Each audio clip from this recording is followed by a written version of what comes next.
இந்த நேரத்தில் நான் என்னை மாற்றிக்கொள்கிறேன். நான் தொழாமல் இருந்தேன், தொழப்போகிறேன். நான் பொய் கூறிக் கொண்டிருந்தேன், பொய்யை நிறுத்தப் போகிறேன். நான் புறம் பேசிக் கொண்டிருந்தேன், புறத்தை நிறுத்தப் போகிறேன். பிறருடைய மானங்களை பற்றி பேசிக் கொண்டிருந்தேன், இனிமேல் பேசப் போவதில்லை.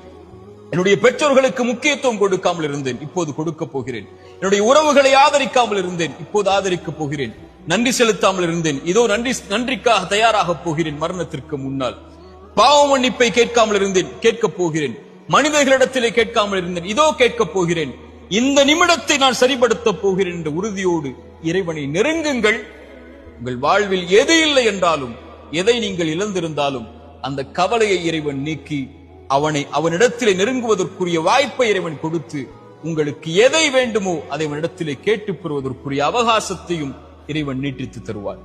இந்த ஒரு புரிதலை புரிந்தால், இந்த நேரத்தை பயன்படுத்தினால், இந்த நாளை பயன்படுத்தினால், இந்த நொடியை நமக்காக நாம் அமைத்துக் கொண்டால், இந்த உலக வாழ்வில் நாம் வெற்றியை நோக்கி பயணிக்கலாம்.